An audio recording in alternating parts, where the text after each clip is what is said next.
Hi అండి అందరికీ. మనలో ఎవరో ఒకరికి డౌట్ కామన్‌గా ఉంటుంది. హెయిర్ కట్ చేయించుకుంటే అలానే ఉంటుంది అని. వితౌట్ సెట్టింగ్ అలా ఉండదండి. సేమ్ ఈ కస్టమర్‌కి కూడా అదే కన్సర్న్ ఉంది. అందుకని ఈ వీడియో చేశాను. నా క్వశ్చన్ ఏంటి అంటే, నా హెయిర్ ఇలానే ఉండిపోతుంది కదా అని మీరే వినండి ఆడియో. ఇలానే ఉంటుందా హెయిర్ అంతా నాది? मैम पूछ रहे हेयर ऐसा ही रहेगा सेटिंग बिना सेटिंग से भी ऐसा पूछ रहे हैं उनको एक्सप्लेन कीजिए सेटिंग में इतना रहेगा ऐसा बिना सेटिंग से नहीं।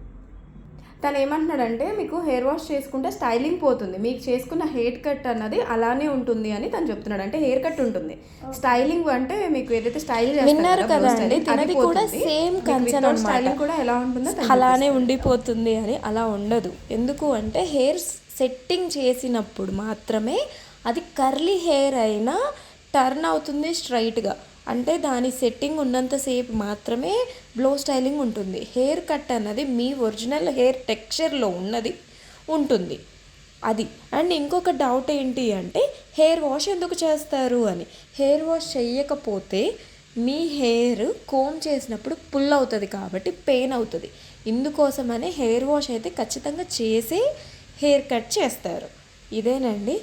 ఇంకా మీకు ఎలాంటి డౌట్స్ ఉన్నా నాకు కామెంట్ చేయండి. నేను మీ డౌట్స్ అన్నీ క్లారిటీ చేస్తూ వీడియో చేస్తాను. Thank you.